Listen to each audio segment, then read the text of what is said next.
할렐루야! 하나님은 살아계십니다. 살아계신 하나님께서 오늘도 역사할 줄 믿습니다. 오늘 옆 사람에게 예수님 만나시다. 예수님 만나면 인생의 길이 열립니다. 예수님 만나면 하늘문이 열립니다. 예수님 만나면 인생의 길이 열립니다. 할렐루야! 시인한 사람은 그대로 될 것입니다. 우리가 믿음으로 시인하는 것이고 따라서 하는 것이 아니라 그대로 역사할 줄 믿습니다. 오늘 이 본문은 맹물이 변하여 포도주가 된 말씀입니다. 근데 참 놀라운 일이죠. 또 황당한 일이죠. 어떻게 물이 포도주가 되는가? 아마도 포도주 장사가 된다면 아마 예수님 모셔다가 물을 전부 다 간 딱 부어놓고 포도주 만들어 달라고 해서 아마 장사가 잘 될 텐데, 여러분 정말 이게 황당한 일 아니겠어요? 물이 어떻게 포도주가 되냐? 성경에 나오는 기적들이 좀 믿기 어려운 것들이 참 많지만 그래도 뭐 병 낫는 거는 그래도 뭐 믿을만한데, 근데 오늘 우리가 읽은 이 물이 변하여 포도주가 되는 것은 참 믿기가 어렵습니다. 그래서 사람들이 그냥 뭐 성경이 있으니까 기록한 거니까 읽었고 그냥 받아들일 수도 있겠지만 사실상 이 받아들이기가 참 어려운 거예요. 그런데 제가 오늘 이 본문 말씀을 또 새롭게 그냥 우리 습관적으로 읽다가 새롭게 발견하고 너무나 감격스럽고 너무나 감사하고 그리고 믿음에 더 확신이 생겼습니다. 여러분의 말씀을 듣다가 정말 여러분들로 비전이 가지고 정말 감격스러운 오늘이 되어서 이 말씀을 통하여 새로운 인생이 또 새로운 비전과 믿음의 역사가 있기를 주 이름으로 축원합니다. 오늘 이 본문은 이 물이 포도주 되는 배경을 보면은 그 2장 1절에 나옵니다. 사흘째 되던 날, 사흘째 되던 날. 사흘째 되던 날이 언젠가니 빌립을 부르고 사흘째 되던 날입니다. 빌립을 불렀죠. 제자로 부르고 사흘째 되던 날에 가나라는 곳에 초청을 받았습니다. 성경 본문을 보면은 미리 예수님의 어머니는 가 계신 것 같고 초청을 받아서 그리고 좀 늦게 아마 제자들을 부르고 뭐 이렇게 하다 보니까 이렇게 제자들과 함께 그 초청 받은 곳에 간 것입니다. 그 잔치집에 간 것은 아마 모르는 사람 집에 가지 않았을 거예요. 사람들이 보기에 아마 먼 친척이 되지 않을까 이런 추측을 합니다. 근데 문제는 뭐냐면 이 잔치를 벌리는데 잔치에 포도주가 떨어진 거예요. 여러분 우리나라 결혼식과 유대인의 결혼식은 아주 다릅니다. 우리나라는 그냥 예식장 빌리거나 이렇게 해서 거기에 딴따단하고 축가송 하나 부르고 그리고 뭐 조금 이렇게 전통을 주장하면 패백도 하고 그리고 신혼여행 갔다 가면은 그냥 결혼식 끝나는 거예요 그냥. 그래서 별로 뭐 이렇게 시간이 없는 사람 부주만 보내면 그냥 뭐 되고 그렇게 끝나잖아요. 근데 유대인의 결혼은 안 그래요. 신들러 그 영화를 보는 사람인지 몰라도 수요일 저녁에 결혼식을 해요. 저녁에 결혼식을 딱 하고 그리고 밤중에 횃불을 들고 신랑과 신부와 함께 그 쭉 길을 쭉 인도하면서 새로운 살림집 신랑 신부의 집에 가서 잔치를 합니다. 그것을 하루도 아니고 이틀도 아니고 일주일을 합니다. 일주일 동안 먹고 마시고 춤추고 놀고 계속 하는 거예요. 그리고 이제 신랑과 신부는 거기에 최고의 왕으로 대접받죠. 아무튼 이렇게 오랫동안 한 이유는 아마도 그 당시에 너무나 가난하니까 고기 한 점이라도 잔치집에서 배불리 먹을 수 있는 기회는 잔치집인 것 같아요. 저도 어릴 때 보니까 시골에서 여기 결혼식 하는 거 좀 봤는데 마당에서 이렇게 해서 하고 그리고 그냥 그 마당에다가 멍석 깔아놓고 잔치 이렇게 딱 할 때 거지들도 많이 와갖고 막 깡통 차면서 막 이렇게 달라오려고, 이게 멍석을 따로 상을 차려줘야 거지들이 떼들이 오니까 차려주고 거기서 먹는 걸 봤어요. 잔치면은 배고픈 사람은 고기 하나라도 더 얻어 먹을 수 있고, 그러니까 아마도 그런 가난한 그런 상황 속에서 잔치를 길게 해서 그들에게 아마 욕구를 충족하기 위해서 그런지 몰라도 아마 길었어요, 잔치가. 그런데 문제는 포도주가 떨어진 거예요. 포도주가. 왜 포도주가 떨어질까? 추측컨대 예수님이 혼자 가야 되는데 누굴 데려갔어요? 제자들을 데려갔어요. 그것도 5명이나 더 데려갔어요. 이 남자 5명이 막 가서 얼마나 많이 마셨겠어요. 혼자 먹는 것들이면 5명이서 여러분 맥주 마시면 얼마나 많이 나갔어요. 그것도 며칠 동안 계속 마셔봐요. 그냥 뭐 동이 나는 거죠. 예수님이 혼자 가셔야 되는데, 아이고, 이 5명 그냥 불청객을 데려가는 바람에 포도주가 동이 나버린 거죠, 한마디로. 그래서 이 어머니가 포도주가 떨어졌다, 이게 예수님에게 말했어요. 3절에 보니까 포도주가 떨어진지라. 예수의 어머니가 예수에게 이르되 저들에게 포도주가 없다. 지금 이렇게 손님들하고 너희 데려온 사람도 있는데 이제 먹을 이 포도주가 없어. 그 당시에 포도주 떨어진다는 것은 신랑 신부의 수치이기도 하고, 정말 뭐 어떤 사람이 그런데 아예 사형감이래요. 사형감. 준비를 안 했으니까. 그럴 정도로 수치스러운 거라 그래요. 근데 이렇게 요구한 예수님의 어머니에게 예수님이 뭐라 그랬어요? 4절에 봅니까? 여자여, 나와 무슨 상관이 있나이까? 이렇게 말을 해요. 거절도 이상하지만 어머니에게 여자여, 이렇게 말해요. 여자여.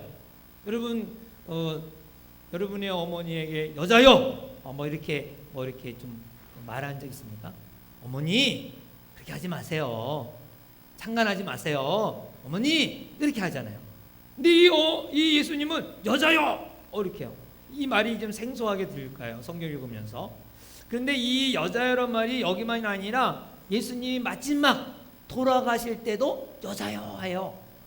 요한복음 19장 26절에 보면 십자가에서 돌아가실 때 자기 어머니를 요한에게 부탁하면서 하신 말씀이 있어요.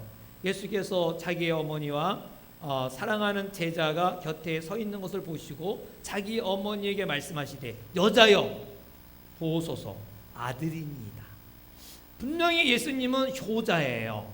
그리고 또 인간미가 넘치는 사람이에요. 그런데 여자여 라는 말을 한 것은 그냥 망령된 말로 하는 것이 아니라 이 당시에 여자라는 것은 공식적인, 석상에서 진지하게 말할 때 공식적인 말로 여자여 이렇게 말했다는 것을 아마도 많은 사람들 가운데 하는 것을 보면은 그렇게 볼 수가 있습니다. 마지막 유언할 때도 이렇게 하신 것이죠.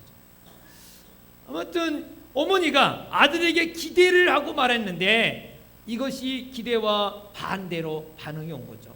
여자여, 나와 무슨 상관이 있나이까? 내 때가 아니니이다.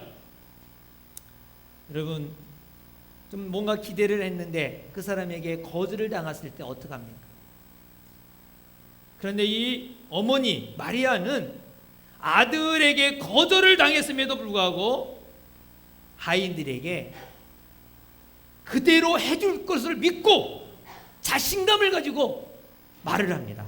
5절을 한번 읽어볼까요? 5절에 시작. 그의 어머니가 하인들에게 이르되 너희에게 무슨 말씀을 하시든지 그대로 하라 하니라. 그대로 하라. 하인들에게 말한 거예요. 예수님이 뭐라고 말하는지 그대로 하라. 우리는 이제 그 마리아에 대해서 그렇게 큰 관심을 안 갖죠. 그냥 우리가 똑같고, 그래서 별로 개신교에서는 마리아를 이렇게 막 지키지 않습니다. 근데 우리가 이제 여기 천주교 용현동 천주교도 이렇게 가다 보면은 마당에 보면 가운데 들어갈 때 입구에 딱 보면 뭐가 있어요? 마리아 상이 있어요. 마리아 숭배를 합니다. 거기는 마리아 숭배에서 아주 이 땅에 메시아 구세주를 태어나게 된 어머니는 위대하고 숭배할 만하다. 그래서 마리아 숭배 사상이 생겼어요. 그래서 동상을 만들고 그리고 들어갈 때 그 마리아한테 먼저 경배를 하고 그 다음에 이제 예수님이 있는 교회로 들어가는 거예요. 예수님 그 다음이니까 항상 그 마리아에게 먼저 하고 그 다음에 이렇게 하는데 우리는 그러지 않지요. 우상 숭배를 빼놓고 정말 마리아 입장에서 보면 참 대단한 분이에요. 마리아는. 왜냐하면 처녀 때 자기가 홀로 처녀 때 그 사귀는 남자가 있었고 이제 결혼하기로 약속을 했는데 불구하고 천사가 나타나서 마리아여 네가 잉태한다. 임신할 것이다. 여러분 처녀가 임신한다는 말은 깜짝 놀랄 일 아니에요. 나는 기집종인데 어떻게 내가 임신합니까? 난 남자를 알지 못합니다. 한 번도 남자와 관계를 맺은 적도 없는데 어떻게 아기를 가집니까? 그랬더니 성령으로 잉태한다. 성령. 바로 네가 낳아야지는 메시아다. 그리스도다. 이러는 거예요. 그랬더니 이 마리아가 그 그리스도가 자기의 몸을 통하여 태어난 거에 대해서 임신한다는 것을 받아들여요. 제 부족한데 제가 그렇게 주의 뜻을 따르겠습니다. 여러분 이거는 영적인 관계에는 참 훌륭한 부분인데 이 인간적인 면에 볼 때는 이건 죽을 일이에요. 정혼한 남자가 어떤 임신을 하고 있는 여자를 어떻게 앞으로 결혼하고 살겠겠어요? 또 그 당시에 가능한 여자는 돌에 쳐서 죽여야 하는 그런 율법이 있거든요. 근데 그런 것을 모르는 처녀가 아니잖아요. 그런데도 불구하고 먼저 죽을 땐 죽더라도 먼저 주의 말씀을 그대로 순종하고 받아들이는 거예요. 얼마나 놀랐습니까? 우리가 마리아의 이 행동에서 볼 때는 하여튼 주님 무슨 문제가 있으면 누구에게 향한다? 예수님에게 향한다. 주님에게 향한다. 예수님과 어머니는 손님으로 왔기 때문에 그 집에 무슨 포도주가 떨어졌든 안 떨어졌든 상관이 없는데도 불구하고 이 마리아는 그 집에 있는 문제를 예수님에게 해결해 달라고 향했던 것입니다. 우리들은 문제가 생기면 어떻게 합니까? 뭐부터 해요? 아이고 한숨 쉬죠. 낙심하죠. 게다가 절망하죠. 게다가 원망하죠. 이렇게 만든 그 장본인 누군지는 모르지만 그 원망을 하고 그리고 그다음에 또 찾아가죠. 이 전문가에게 친구를 찾아가거나 아니면은 선배를 찾아가나 그래 찾아갑니다. 그러나 마리아는 이 모든 문제를 항상 주님께 향합니다.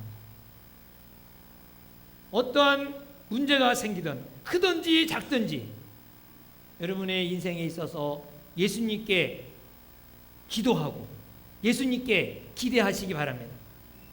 구하는 대로 기도하는 것으로 끝나지 않아요. 아예 무엇인가 확실히 주리라는 기대를 가져야 돼요. 우리는 기도하고는 잊어버릴 때가 많아요. 이렇게 해주세요. 아멘. 그리고는 이제 자기 할 일 하는 거야. 근데 여러분 기도한 내용을 아주 확실하게 이루어질 것이라는 기대를 확신을 가져야 돼요. 믿음을 가져야 돼요. 또 한 가지는 끝까지 인내하는 게 중요해요. 끝까지 인내하는 거. 예수님도 끝까지 막 끈기 있게 매달리면 그것을 들어줄 수밖에 없어요. 안 된다고 하면서도 어머니가 해줄 것을 확신하니까 바로 응답을 해줘요. 물을 변하여 포도주를 만들게 돼요. 그리고 마태복음 15장 21절에도 보면은 가나안 여인이 그 자신의 딸의 귀신 들린 딸이 있었어요. 근데 예수님이 그 지역이 유대 지역이 아니고 시돈과 두로 지역입니다. 갈 때 그 여인이 예수님께 가서 매달리면서 나의 딸 귀신 들린 딸을 고쳐달라고 탁 해요. 예수님의 계획은 이스라엘 사람들이 먼저 구원받고 구원받은 사람을 통하여 이제 이방인에게 복음 전파하는 거예요. 그 사도행 1장 8절에도 그랬잖아요. 유대와 사마리아 땅끝까지 이르는 내층입니다. 예루살렘과 온 유대와 사마리아 땅까지. 그 사상 의식이 하나님의 그 계획도 그렇고 예수님의 계획도 먼저 예루살렘.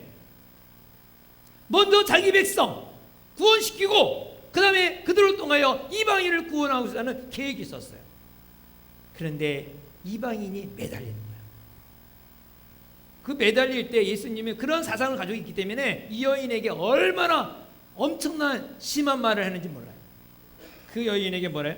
자녀의 떡을 취하여 개들에게 던짐이 마땅치 아니하냐. 개들에게 던지는 것은 마땅하지 아니하다. 계칙을 받은 거예요. 그런데 이 여인은 끝까지 에이 기분 나빠. 나보러 개라고? 그리고 그냥 포기했으면 그런 역사가 안 일어날 텐데 포기하지 않냐. 뭐라 그러냐. 개들도 제 주인의 상에서 떨어지는 부스러기를 먹나이다. 할렐루야. 이렇게 매달리니까 딸이 고침 맞았어요. 여러분, 하나님이 어떤 분인지를 알려면 예수님을 보면 됩니다. 예수님은 영이시기 때문에 안 보여요. 그러나 예수님은 영이신 하나님이 직접 이 땅에 우리에게 눈으로 보여줄 수 있도록 오신 분이에요. 그 때문에 예수님이 말씀하시고 예수님이 행동하는 거 보면은 하나님은 이런 분이겠구나라고 알 수가 있어요. 이렇게 끝까지 매달리고 끈기 있게 나가니까 예수님이 마음이 변화되는 거예요. 하나님도 아마 끈기 있게 매달리면 변화됩니다. 왜? 하나님은 초월적으로 계시는 분이 아니라 인격적으로 계세요. 인격이라는 뭐냐면 감사하며 기뻐하기도 하고 마음 아파하기도 하고 그리고 열심히 매달릴 때에 마음을 바꾸시기도 한다. 이렇게 딱 멸망하겠다 하는데도 불구하고 당연히 멸망해야 되는데도 불구하고 그런데 회개하고 자복하고 매달리면 또 바꾸시는 하나님이에요. 니네도 바꾸시잖아요. 이스라엘 백성들이 출애굽에 나올 때에 우상을 만들고 거기에 막 저랑 축제할 때 다 멸하겠다 했더니 모세가 자기 이름을 걸고 내 생명처에 내 이름을 지어달라고 하면서 매달릴 때 어떻게 했어요? 살려주잖아요. 하나님은 매달리면 들어주세요. 매달리면 들어주시는 거예요. 하나님의 마음은 얼마든지 바꿀 수가 있어요. 왜냐하면 하나님은 인격체를 가지고 있어요. 인격체. 이 말은 경고도 되고 격려도 되는 말씀입니다. 왜 경고가 되느냐면 잘못된 기도 제목도 계속 매달리면 준다 안 준다? 준다니까요. 잘못된 기도도. 하나님께서 너 그거 안 돼. 그거 기도하지 말어. 사인을 줬는데도 불구하고 자기 기도하는 사람도 이거는 좀 욕심이다. 아니면 이거는 좀 아닌 것 같은데. 그런데도 불구하고 그냥 막 하면요. 되는 거예요. 그래서 그 배우자하고 결혼하지 말라. 하나님이 사인 주셨는데도 불구하고 그 배우자가 나 결혼 안 하면 불행할 것 같고 이거 딱 잡아야 되는데 그러면서 막 놓고 막 기도하다가 나중에는 후회를 하는 거예요. 나중에.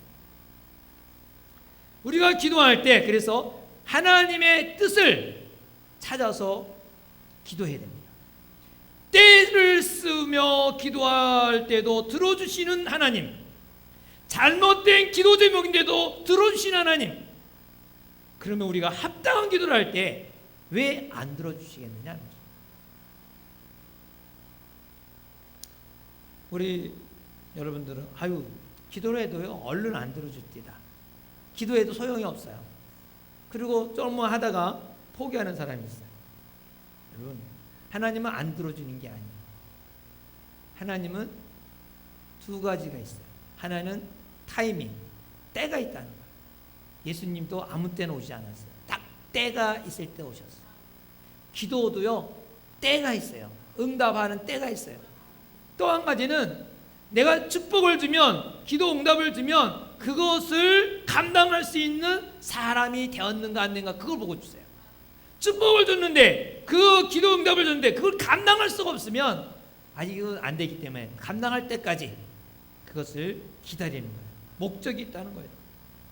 주기 싫어서 응답하지 않아서 주시지 않는 게 아닙니다. 마리아가 믿음을 가지고 예수님께 요구할 때에 예수님은 바로 물이 변하여 포도주로 바뀌었습니다. 6절에 보면은 거기에 유대인의 정결 예식을 따라 두세 통 드는 돌 항아리 6이 놓였지라 했습니다. 이스라엘 사람들은 정결 예식이 있어요. 요즘에 이제 뭐 메리스라든가 그런 거로 인해서 요즘에는 뭐 병원이라든가 또 이제 식당이라든가 이게 손 닦는 거 많이 생겼어요. 그렇죠? 그전에는 그런 거 없었잖아요. 뭐 그냥 병원에 들어가고 밥 먹을 때도 뭐 그냥 대충 이렇게 먹고, 그런데 막 물수건도 요즘에는 많이 주고 막 그러잖아요. 근데 옛날에는요, 그 벌써 2000년 전부터 2000년 전 이 당시에 유대인들은 그게 있어요. 다 이게 물 동아리가 있어갖고 발도 씻지만 손도 씻고 꼭 그 집안에 들어가기 전에 다 씻어요. 그러니까 이 정결 의식이 항상 있어요. 옛날에 그 파스트 그 막 유행병이 막 돌 때도 유대인 동네는 이 병이 안 걸렸어요. 왜냐면 이 정결 의식을 항상 깨끗하게 하니까 거기에 감염이 안 된 거예요. 그 통이 있었다는 거죠. 그 통. 7절에 보니까 예수께서 그들에게 이르시되 그 통 항아리에 물을 채우라 하신즉 아구까지 뭐 어머니가 그랬잖아. 무슨 말을 하든지 그대로 해라. 그랬더니 딱 채우라 그러니까 채운 거죠. 항아리 아구까지 채우라니까 채웠어. 그리고 8절에 보니까 이제 그걸 떠서 연회장에 갖다 주라. 아니 맹물 갖다 주라니 말도 안 되지. 그러고 불순종하였으면 역사 안 일어났을 텐데 그냥 갖다 주라 그러니까 어머니가 이제 그대로 순종하라 이제 그대로 순종한 거야. 갖다 줬어요. 근데 갖다 주었더니 어떻게 됐어요? 어떤 연회장에 있는 사람들이 깜짝 놀란 거예요. 9절에 보면 연회장은 물로 된 포도주를 맛보고도 어디서 나는지 알지 못하되 물떠온 하인들은 알더라.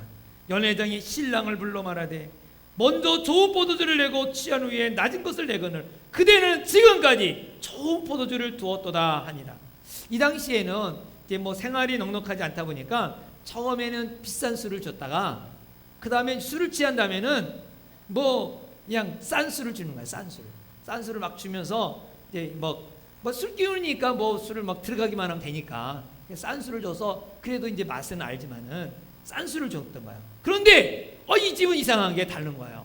나중에 더 좋은 포도주가 나온 거야. 더 맛있고 더 향기로운 포도가 탁 들어온 거야. 자, 이 사건을 보면서 두 가지의 의문이 생깁니다. 과연 물이 포도주가 될 수 있을까? 또 하나, 왜 예수님은 물을 포도주로 만들었을까? 그 의미가 뭘까? 요거를 여러분들이 잘 듣고 또 여러분이 놀라운 역사가 있기 바랍니다. 여러분, 여러분의 경험상 이 물이 포도주로 될 수 있습니까? 여러분 경험상, 믿음 따지지 말고 여러분 생활의 경험상 이 물이 포도주 될 수 있어요, 없어요? 불가능하죠. 과학적으로도 불가능하군요. 여러분의 경험상도 될 수가 없어요. 물은 물이지, 산은 산이고. 어느 분이 돌아가시면서 말씀했잖아요. 물이 포도주 되는 거는 불가능해요.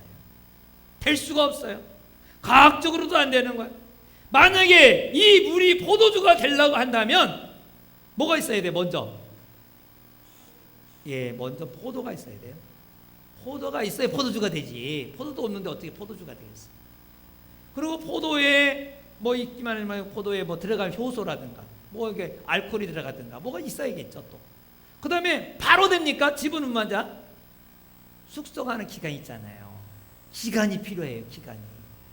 그래서 이거 뭐 포도주 그러면 몇 년도 산 그러면은 이게 몇 년도 된 거다. 뭐 1800년도 몇 년도, 야 200년 포도 끝내준다. 기간이 필요해요. 이거 포도주 나오려면. 그러니까 바로 이 물이 포도주 된다는 거는 불가능한 거잖아요. 과학적으로도 불가능. 그러나 여러분, 과학의 법칙을 만드신 분이 누굴까요? 하나님이십니다. 과학을 만드신 분이 하나님이십니다. 만약에 이 물이 포도주가 되는 것에 하나님이 개입하셨다면 가능할까요? 불가능할까요? 가능합니다. 창세기 1장에 보면 천지를 창조하실 때 6일 동안 창조하셨어요. 그 창조할 때 있는 거 가지고 창조한 것이 아니라 물에서 유를 창조하신 분이에요. 우주가 얼마나 커요. 근데 그것을 6일 동안 모든 걸 만드셨어요. 여러분, 우주 그러면 그냥 대폭발, 엄청난 에너지가 대폭발 이루어졌다 그랬잖아요.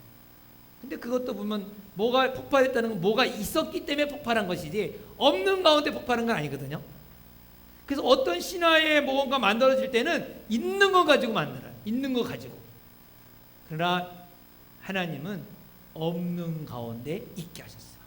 무에서 유를 창조하셨어요.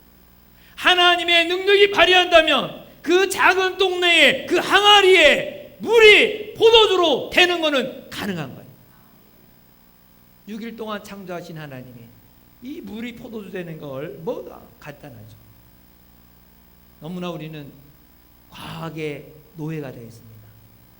병원에서 당신 암이니까 죽습니다. 그러면 아이고 이거 죽는데 어떡하나. 그리고 걱정과 염려로 과학이 신이 돼갖고 거기에 아예 매료가 됩니다. 여러분, 과학은 하나님이 만든 우주 법칙을 발견하는 것입니다. 과학은 우주가 왜 생겼고 어떻게 생겼는지를 설명할 수가 없습니다. 만유인류 법칙은 어떤 물체가 있으면 서로 당긴다는 그런 법칙을 발견해서 말했죠. 왜 당기는지 그거를 설명할 수는 없어요. 그게 과학의 한계입니다. 과학을 하나님으로 믿지 않기 바랍니다. 과학을 하나님으로 믿어서 하나님보다 더 과학을 믿는 사람이 있어요.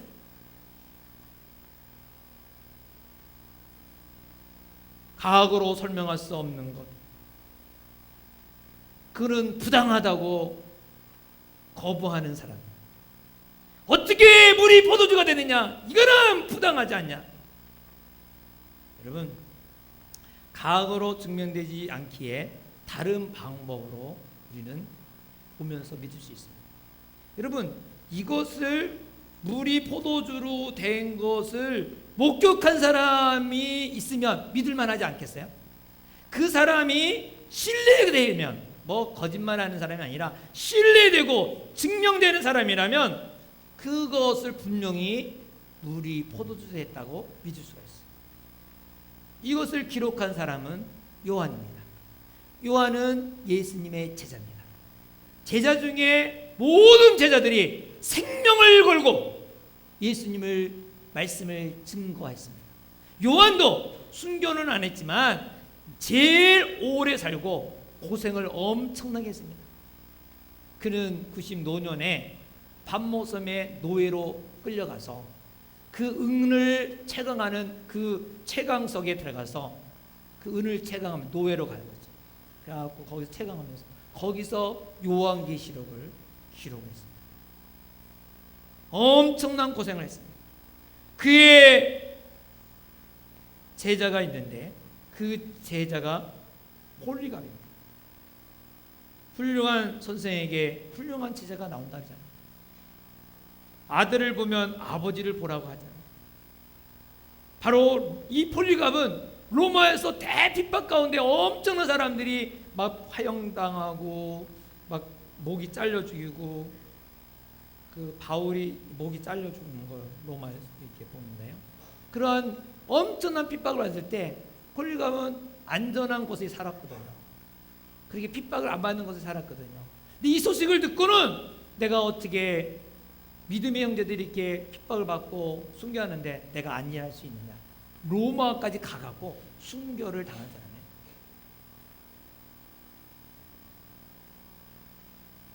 예수님께서 물이 포도주로 된 사건은 진짜일까요? 가짜일까요? 예수님이 물을 변하여 포도주를 만들었다면, 이것이 사실이라면 엄청난 사건이에요. 엄청난 사건. 예수님께서 물로 포도주를 만든 것이 사실이라면 우리는 그것을 정말 믿는다면 미치고 환장할 일이에요. 그러나 아닌데도 제자들이 거짓말로 이 성경에 기록에 남겼다면 우리는 사기극에 말려들은 것입니다. 사기꾼에게 말려들어서 앉아있는 거예요. 예수님은 우리에게 결단을 요구하십니다. 중간지대는 없어요. 믿느냐 안 믿느냐. 예수님의 탄생도 그렇습니다. 성령으로 예수님의 탄생함으로 말미암아 하나님의 아들이라는 것을 증명했어요. 만약에 이것을 안 믿는다면 이것은 엄청난 사기극 아니겠어요? 어떻게 처녀가 아기를 낳느냐, 남자하고 관계를 해서 아기를 낳지, 그건 새빨간 거짓말이다. 사기꾼.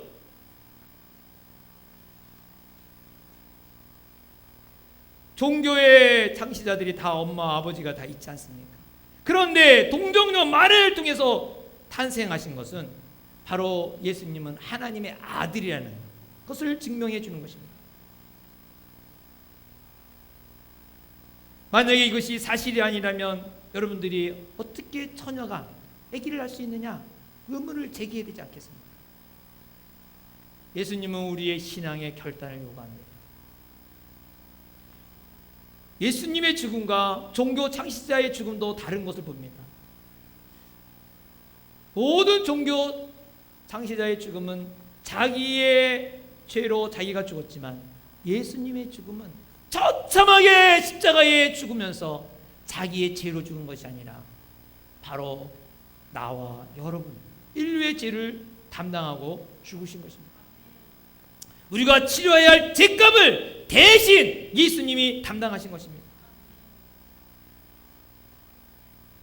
바로 예수님이 돌아가신 것이 우리의 죄 때문에 돌아가지 않았다면 그건 새빨간 거짓말 아니겠어요? 사기극에 넘어가는 거 아니겠어요? 예수님은 이 땅에 오신 것이 바로 2000년 전에 역사적인 사건인 것입니다. 예수님은 하나님의 아들이 이 땅에 오신 것입니다. 우리의 죄를 담당하기 위해서, 우리의 죄를 위하여 십자가에 죽기 위해서 예수님이 이 땅에 오신 것입니다. 사람은 죽으면 끝난 것이지, 뭐 죽으면 그만이지, 그런 분들이 많습니다. 아닙니다. 죽은 다음에는 반드시 심판이 있고 천국과 지옥이 있습니다. 어떤 사람은 죽으면 뭐 내가 개로 태어나고 뭐 내가 뭐 소로 태어난다 뭐 이렇게 생각하는 사람이 있어요. 아닙니다. 지옥과 천국으로 가는 것입니다. 만약에 이 지옥과 천국이 거짓말이라면 우리는 이 자리에 앉아있는 게 다 사기꾼에 속아서 앉아있는 것입니다. 예수님에 대해서 중간은 없습니다. 마음을 정해야 됩니다. 예수님이 하나님의 아들이심을 믿든지 아니면 사기꾼에게 농간을 당하는 것 같든지. 그래서 예수님을 믿는 것은 미치고 환장할 일이에요. 아니면 예수님이 사기꾼이라고 거부하고 돌을 던지든지, 예수님이 하나님의 아들이라고 전도하든지 아니면 예수님을 저버리고 떠나든지. 예수님을 만난 사람을 모두가 목숨을 바쳤어요. 예수님을 만나지 않는 사람은 예수님을 돌로 쳐 죽였어요. 저 사기꾼이다, 하나님의 이름을 모독한 사람이다, 그리고 다 죽였어요. 둘 중에 하나입니다. 제가 바라기는 여러분이 미지근한 신앙인이 되지 않기를 원합니다. 미지근한 것은 교인이 아닙니다. 예수님이 분명히 말씀하셨습니다. 차든지 덮든지, 예수를 돌을 던지든지 예수를 믿든지, 둘 중에 하나예요. 예수님은 물로 포도주를 바꾸셨는데 왜 물로 포도주를 바꾸셨을까요? 그 의미가 11절에 나옵니다. 11절 다 같이 시작.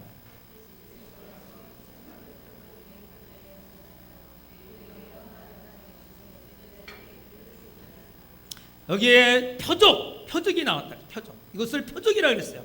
물이 포도주로 된 것을 표적이다. 그리고 이 표적을 뭐라고 설명하는 거니? 제자들이 믿으니라. 제자들이 믿는 거야. 이 사건을 통하여 제자들이 믿게끔 한 것입니다. 지난 주일날 빌립이 친구 나다나엘을 전도해 갖고 왔어요. 그쵸? 그 1장 45절에 보면 빌립이 나다나엘을 찾아가죠. 예수님 만난 다음에 찾아가서 우리가 그 옛날 선지자들이 기록한 그 사람 만났다. 그 사람이 바로 요셉의 아들 나사렛 예수다. 그랬더니 나다나엘이 뭐라 그래요? 아니 나사렛에서 무슨 선한 것이 나냐? 그러면서 비꼬죠. 그랬더니 설명할 수 없지만 빌립이 뭐라 그러죠? 와봐. Come and see. 와라. 그랬어요. 나사렛에서 무슨 선한 것이 나왔느냐?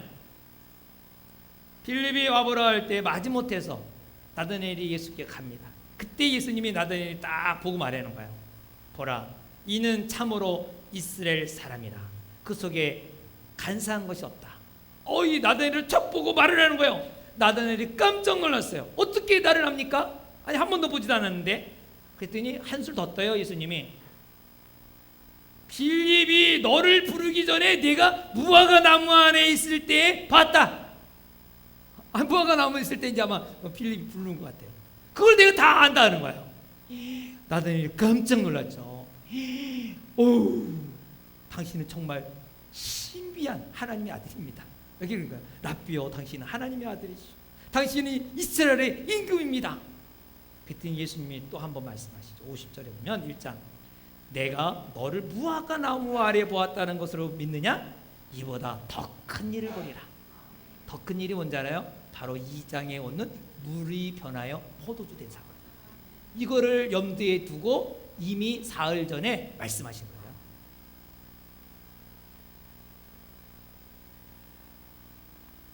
이 기적의 의미가 뭡니까? 물이 변하여 포도주 된 의미. 기적으로 끝난 것입니까? 일반적으로 이 신화에서 나오는 그런 기적들은 신기하지만 교훈을 주지 않습니다. 뭐 도와주고 잘 살았다. 해피엔딩으로 끝나는 거죠. 뭐 짐승이 사람 되었다. 짐승이 너무 착한 일을 해서 사람이 되고. 그렇죠?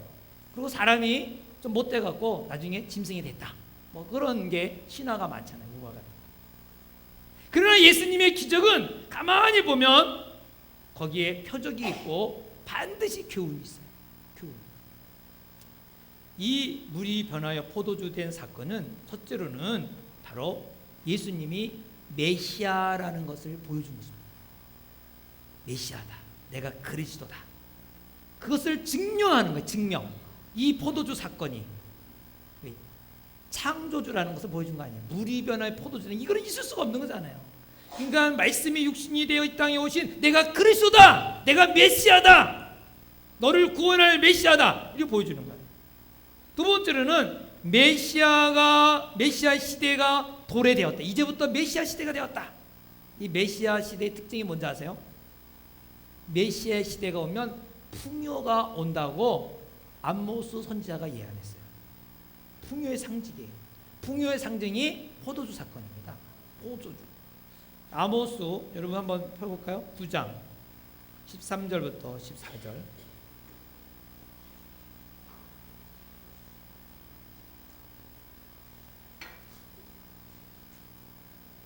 아모스 9장 13절부터 14절. 여호와의 말씀이니라. 보라, 날이 이를지라. 날이 딱 나타나는데 그때 파종하는 자가 곡식 추수하는 자의 뒤를 이을 것이요. 아니 파종하자마자 뭐야? 바로 곡식 거두는 거야. 포도를 밟는 자가 씨 뿌리는 자의 뒤를 이고 산들은 단 포도주를 막 흘러내려요. 작은 산들을 다 녹을 정도 다 포도주로 가득하다. 충만하고 풍요한 것이죠. 내가 내 백성 이스라엘이 사로잡힌 것을 돌이키리니 이것이 황폐한 성읍을 건축하고 무너진 것이 다시 수축되는 거예요. 거주하고 포도원을 가꾸고 그 포도를 마시며 과원들을 만들고 그 열매를 먹으리라. 바로 메시아가 도래하면 풍요의 시대가 시작된다. 풍요의 시대. 예수님이 보여준 것은 내가 메시아고 이제부터 풍요한 시대가 되었다 하는 것을 알려요. 그게요 6절에 보면 두세 통 드는 돌 항아리가 6이 있다 그랬어요. 두세 통. 여러분 이 두세 통 든다는 이 두세 통은 고유명사인데 이렇게 찾아보니까 8개론이래요. 8개론은 계산해 보면 30리터예요. 30리터. 30리터짜리가 몇 개 있어요? 6개가 있다는 거예요. 그러니까 48개론 181리터예요. 그러니까 20리터짜리가 막 9개나 쫙 있는 거죠. 쌀 20kg짜리 그게 9개나 쫙 있는 거예요. 그러니 포도주가 얼마나 꽉 찼겠어요. 흘러넘치는 거죠. 180리터의 포도주가 생긴 것은 그냥 풍요한 잔치가 된 거예요. 풍요한 잔치. 예수님께서 물이 포도주가 된 것을 보여준 것은 바로 메시아요 풍요의 시대가 되었다는 것을 선포하는 것입니다. 그러므로 예수님을 영접한 사람은 이제 풍요한 가운데 살고 그렇게 살 권리가 있는 것입니다. 아멘. 아멘은 그렇게 될 줄 믿습니다. 이것을 예수님이 또 말씀하세요. 요한복음 10장 10절에 보면 도둑이 온 것은 도둑질하고 죽이고 멸망하는 것뿐이요 내가 온 것은 양이라는 것은 예수 믿는 사람이겠죠. 양으로 예수 믿는 사람으로에게 생명을 얻게 하고 더 풍성히 얻게 하려는 것이라. 예수님이 이 땅에 오신 것은 예수 믿는 사람에게 부담 주려고 오는 것이 아니에요. 무엇을 뺏으려고 오는 것이 아니라는 거예요. 풍성함을 주기 위함이라고 분명히 예수님이 말씀하셨습니다. 그러므로 우리는 예수님을 영접한 사람은 풍요한 삶 가운데 살아야 되는데 어떨 때는 너무 풍요하게 사는 게 좀 부담스럽고 미안하고 또 가책을 느끼는 사람이 있어요. 또 그렇게 사는 사람은 예수님이 답답해하세요. 내가 이렇게 풍요의 기회를 줬는데 왜 저렇게 살까? 우리 예수 믿는 사람에게 풍요의 기회를 줬다는 것을 믿으시기 바랍니다. 예수님 우리에게 또한 지혜의 풍요를 주셨습니다. 지혜의 풍요.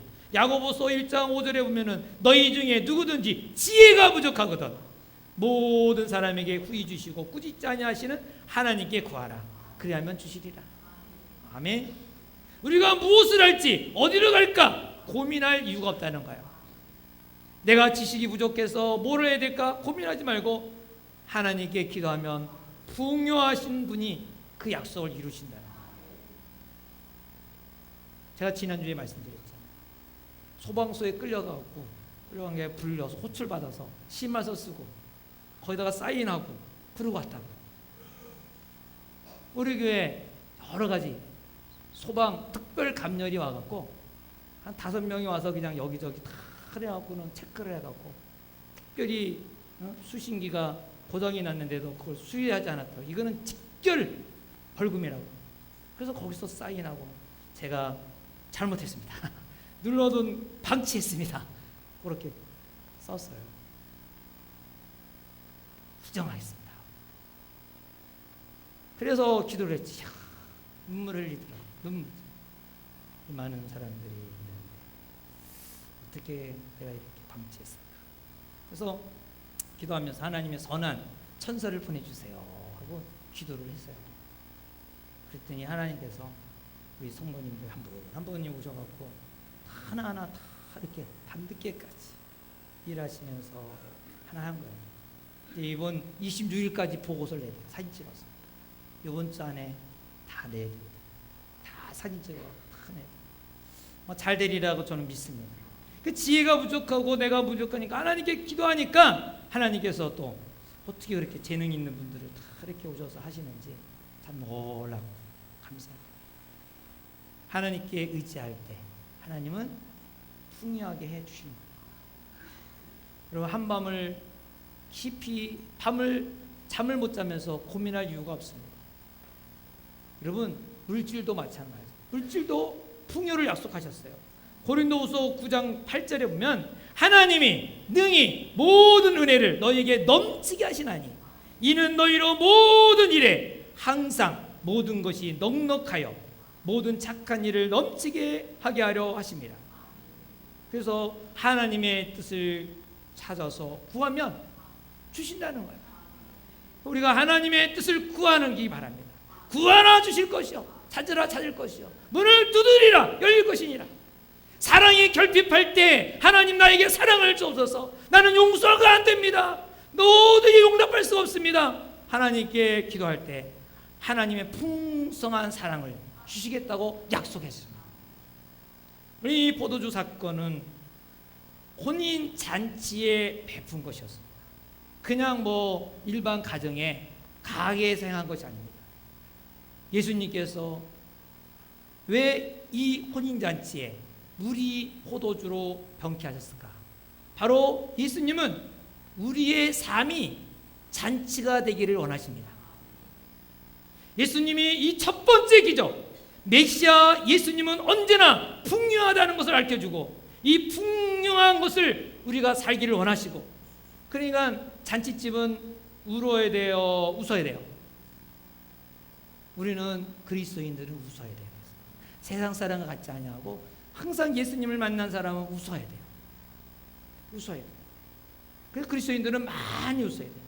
그러니까 이렇게 보면서 믿음이 자랐는가 안 자랐는 것은 교회를 오래 다녔냐 안 다녔냐가 아니라 얼마나 웃고 있느냐, 얼굴이 웃음이 있느냐, 심각한 얼굴 가지고 있느냐, 아니면 그 얼굴이 선하게 웃음이 있느냐, 이거예요. 잔치집에는 웃어야 되죠. 만약에 눈물을 흘렸다면 아마도 기쁨의 눈물을 흘릴 수 있겠죠. 너무 감격한 눈물. 성경에도 항상 기뻐하라. 항상 기뻐. 그게 어떻게 기뻐할 수가 있어요? 왜? 예수님이 우리에게 풍요함을 주시니까. 예수를 만난 사람은 기뻐할 수밖에 없다는 거예요. 그러니까 항상 기뻐하라는 말입니다. 왜? 근데 너는 예수를 만나서 풍요한 삶을 살도록 약속을 하셨는데 너 왜 이렇게 걱정하고 염려하고 있느냐, 이 말씀이거든요. 그러니까 우리는 기뻐해야 돼요. 억지로라도 웃으기 바랍니다. 한국 사람은 안 웃으면 사나운 사람이에요. 싸워서 달라붙겠다는 거예요. 그 미국에 갔다 오신 분 알잖아요. 우리 한국에는 이렇게 가다가 스쳐도 그냥 가도 그냥 별 따지지 않는데, 미국에 가다가 혹시 스치면은 너 나하고 싸우자는 도전장이래요. 그래서 총 맞아 죽는데요. 그러니까 여러분 아주 이렇게 딱 가다가 괜히 딱 스치면 굉장히 기분 나쁘다는 거예요. 상대방이 나하고 도전한 싸우자. 그렇기 때문에 기분 나빠서 총도 뒤에 가다가 쏠 수도 있다. 왜? 자기 건드렸다. 여러분, 우리는 웃어야 됩니다. 그리스도인은 풍성한 것을 약속하셨다는 것을 믿으시 바랍니다. 메시아 시대는 풍성한 삶이 시작된 거예요. 그래서 구하라 주실 것이요, 찾으라 찾을 것이요, 문을 두드리라 열릴 것이며, 이제 이를 위하여 여러분 한번 부르짖기 바랍니다. 이제 추수감사절도 얼마 안 남았어요. 4주 남았어요. 제가 늘 가끔가다 말하잖아요. 일주일 다 올 수는 없지만 일주일에 4번 정도는 새벽기도 나와서 한번 기도해봐라. 그래서 목적을 가지고 한번 기도해봐라. 건강을 위해서 기도해보고 물질을 위해서 기도해보고 구하면 꼭 주실 분이라는 기대를 가지고 기도하고는 그냥 잊어버리는 사람이 있어요. 기도하는 그냥 기도한 거지 뭐. 근데 마리아처럼 거절을 해도 그대로 순종하라 하인에게 말한처럼 믿음을 가지고 기대를 가지고 꼭 이루어 주실 분이라고 기도하시 바랍니다. 우리는 예수를 믿으면서 웃으면서 감사하면서 찬양하면서 살아야 될 줄 믿습니다. 오늘부터 풍요하신 주님이 이 첫 번째 기적이 가나 혼인잔치, 왜 가나 혼인잔치에서 하셨는지 과학적으로도 이해가 안 되고 내 경험상으로 이해 안 되는 물이 변하여 포도주가 되는 것은 무에서 유를 창조하신 정말 전능하신 하나님이시다. 예수님이 우리에게 그러한 분이라는 것을 알려주실 뿐만 아니라 우리에게 잔치집에서 일을 행했다는 것은 우리가 풍성한 삶, 기쁨의 삶, 잔치의 삶을 살기를 원하신다는 것을 아시고 깨달으시고 그렇게 믿음으로 살기를 주의 이름으로 축원합니다. 축원합니다. 우리 다 같이 함께 기도하겠습니다. 우리는 예수를 믿는다면서 얼마나 사람을 쫓아다니고 원망하고 불평했습니다. 이미 성경에는 다 답이 있습니다. 이미 성경에는 다 약속이 있습니다. 이 약속을 붙들지 아니하고 내 생각대로 내 방법대로 몸부림칠 때가 많이 있습니다. 정말 내가 약속을 믿는다면서도 얼마나 여러분 믿고 있습니까? 의심하고 있습니다. 마리아처럼 전적으로 100% 거절당했다 할지라도 안 됐다 할지라도 기대를 가지고 순종해 보시기 바랍니다. 하나님은 때가 되면 주십니다. 여러분이 그것을 정말 누릴 수 있는 자격이 되면, 그것을 감당할 수 있는 사람이 된다면 주십니다. 반드시 주십니다. 물이 변하여 포도주 되게 하신 주님, 우리 이 시간에 그 주님 믿습니다. 그러면서 고백하며 다 같이 함께 기도하겠습니다.